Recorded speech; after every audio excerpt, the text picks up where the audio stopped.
जय हिंद दोस्तों। एक ईरानियन हैकर ग्रुप ने पब्लिकली अनाउंस किया है कि वो $50 मिलियन की बाउंटी देगा अगर कोई व्यक्ति अमेरिकन प्रेसिडेंट और इजरायली प्राइम मिनिस्टर को एलिमिनेट कर देता है तो। और ऐसा नहीं है कि ये बात किसी डार्क वेब फोरम पर चुपके से बोली गई हो। इन लोगों ने ये अनाउंसमेंट ओपनली अपनी वेबसाइट पर किया है, पूरी दुनिया के सामने। अब इस ग्रुप का नाम है हंदाला और वाइडली ऐसा माना जाता है कि ये ईरान के मिनिस्ट्री ऑफ इंटेलिजेंस का एक प्रॉक्सी या फ्रंट ऑर्गेनाइजेशन है। मतलब ऑफिशियली ये डायरेक्टली गवर्नमेंट का पार्ट नहीं है, लेकिन काफी एक्सपर्ट्स का मानना है कि ये इनडायरेक्टली ईरानियन इंटेलिजेंस एजेंसीज के इन्फ्लुएंस या सपोर्ट से ऑपरेट करता है। खैर, ये ग्रुप सिर्फ थ्रेट देकर नहीं रोकता है। इन्होंने क्लियरली बताया है कि अगर कोई ऐसा एक्ट करता है, मतलब मान लीजिए अगर कोई व्यक्ति सच में ट्रंप या नेतन्याहू को एलिमिनेट कर देता है, तो उसे बाकायदा पेमेंट भी मिलेगी। और ये पेमेंट कैसे होगी? तो पेमेंट होगी एक एनक्रिप्टेड मैसेजिंग ऐप के थ्रू, जिसका नाम है सेशन। सेशन बेसिकली एक प्राइवेसी फोकस्ड ऐप है जहां messages end to end encrypted होते हैं। यूजर आइडेंटिटी ट्रेस करना थोड़ा डिफिकल्ट होता है नॉर्मल ऐप्स के कंपैरिजन में, और कम्युनिकेशन भी एनोनिमस तरीके से की जा सकती है। मतलब हैकर्स ने सिर्फ बाउंटी अनाउंस नहीं की है, उन्होंने उसका एग्जीक्यूशन मैकेनिज्म भी रेडी रखा है। तो आज की वीडियो में हम डिटेल में समझेंगे कि यह हंदाला ग्रुप एग्जैक्टली है क्या, इसका फिलिस्तीन से क्या कनेक्शन है, और कैसे रिसेंटली इन्होंने एफबीआई डायरेक्टर का जीमेल अकाउंट हैक करने का क्लेम भी किया है। मतलब काफी कुछ इंटरेस्टिंग है जानने के लिए। बट बिफोर वी बिगिन, अगर आपको ऐसा कंटेंट पसंद आता है तो आप चैनल को सब्सक्राइब करना कंसीडर कर सकते हैं ऐसे ही और वीडियोस देखने के लिए। एनीवे, अब सबसे पहले ये समझते हैं कि इस पूरे इंसिडेंट का बैकग्राउंड क्या है, क्योंकि ये बाउंटी अचानक से रैंडमली नहीं आई है। ये एक्चुअली एक डायरेक्ट रिस्पॉन्स था यूनाइटेड स्टेट्स के एक रिसेंट मूव का।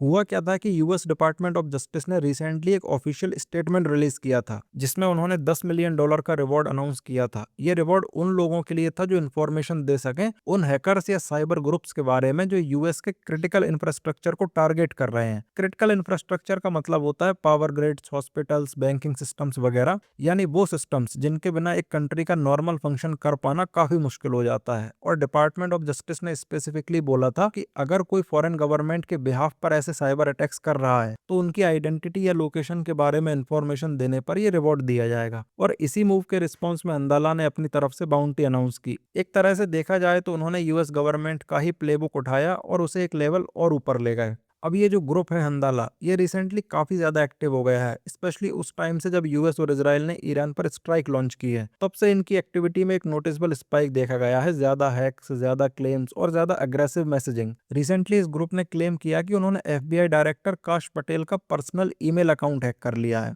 अब ये क्लेम अगर देखा जाए तो अपने आप में काफी बड़ा है। खैर, उन्होंने अपनी वेबसाइट पर लिखा, today once again the world witnessed the collapse of America so called security legends. और उन्होंने आगे ये भी लिखा कि एफबीआई के इम्पेनेट्रेबल सिस्टम्स को उन्होंने घुटनों पर ला दिया है। उनके अकॉर्डिंग ईमेल्स, कन्वर्सेशंस, डॉक्यूमेंट्स, यहाँ तक कि क्लासिफाइड फाइल्स तक पब्लिक डाउनलोड के लिए अवेलेबल हैं। लेकिन जब एफबीआई का रिस्पॉन्स आया तो एफबीआई ने कंफर्म किया कि मलेशियस एक्टर्स ने पटेल के पर्सनल ईमेल अकाउंट को टारगेट तो किया, लेकिन जो डेटा लीक हुआ है वो हिस्टोरिकल इन नेचर है। यानी सिंपल टर्म्स में ये कोई रिसेंट या सेंसिटिव गवर्नमेंट डेटा नहीं है, बल्कि पुराने ईमेल्स हैं जो काफी सालों पहले के हैं। और इसमें कोई ऑफिशियल गवर्नमेंट या क्लासिफाइड इंफॉर्मेशन नहीं है। साइबर सिक्योरिटी रिसर्चर्स ने भी जब इस डेटा को एनालाइज किया तो पता चला कि जो ईमेल्स लीक हुए हैं वो 2010 से लेकर 2019 के बीच के हैं, जब काश पटेल एफबीआई डायरेक्टर भी नहीं थे। तो एफबीआई का एसेंशियली ये कहना है कि ये किसी गवर्नमेंट सिस्टम का ब्रीच नहीं है, बल्कि एक इंडिविजुअल लेवल पर पर्सनल डेटा एक्सपोजर है, जिसे एग्जेजरेट करके प्रेजेंट किया जा रहा है।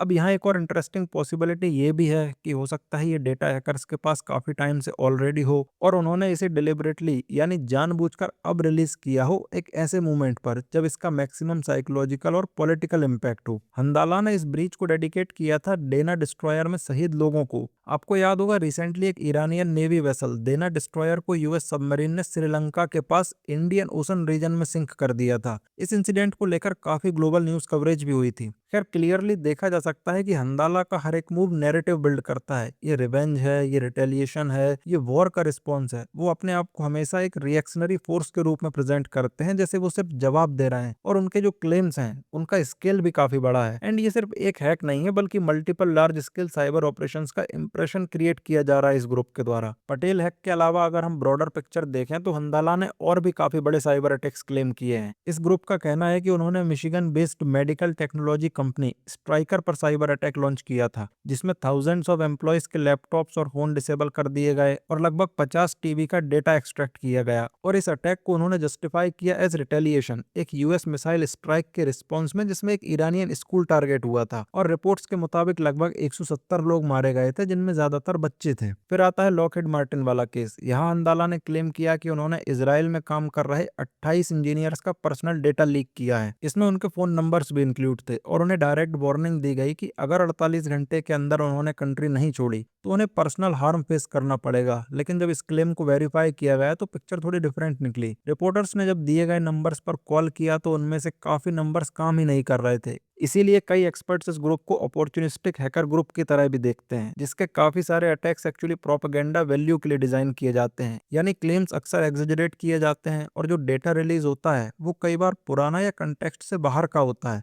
खैर ग्राउंड रियलिटी जो भी हो, बट एक चीज क्लियर है कि इसका साइकोलॉजिकल इम्पैक्ट काफी रियल होता है, इस बात को डिनाई नहीं किया जा सकता। अब जो हम ये सब देख रहे हैं ना, ये एक्चुअली एसिमेट्रिक वॉरफेयर का एक क्लासिक एग्जांपल है। सिंपल शब्दों में अगर कहूं तो एसिमेट्रिक वॉरफेयर का मतलब होता है जब दो कंट्रीज या ग्रुप्स के बीच पावर इक्वल नहीं होती। एक साइड मिलिटरीली बहुत स्ट्रांग होती है और दूसरी कंपैरेटिवली वीक। तो वीकर साइड डायरेक्ट बैटलफील्ड पर लड़ने के बजाय अल्टरनेटिव तरीके यूज करती है, जैसे cyber attacks, proxy groups, psychological operations, ताकि वो स्ट्रॉन्ग ओपोनेंट को इनडायरेक्टली डैमेज कर सकें। अब देखिए, ईरान यूएस जैसी मिलिट्री पावर को मैच नहीं कर सकता। ये सबको पता है कि यूएस की मिलिट्री कैपेबिलिटी काफी सुपीरियर है, लेकिन साइबर डोमेन में ईरान यूएस को एम्बेरस कर सकता है, थोड़ा बहुत डिसरप्ट कर सकता है और एक कांस्टेंट फियर क्रिएट कर सकता है। और सबसे बड़ी बात, ये सब वो बहुत कम कॉस्ट पर कर सकता है। जहां एक ट्रेडिशनल मिलिट्री ऑपरेशन में बिलियंस ऑफ डॉलर्स लगते हैं, वहीं साइबर ऑपरेशन रिलेटिवली चीप होते हैं बट इम्पैक्ट काफी बड़ा क्रिएट कर सकते हैं। और यहाँ एक चीज समझना बहुत इंपॉर्टेंट है कि पटेल हैक में कोई क्लासिफाइड या सेंसिटिव इन्फॉर्मेशन नहीं थी। एंड अगर बात करें 50 मिलियन बाउंटी की,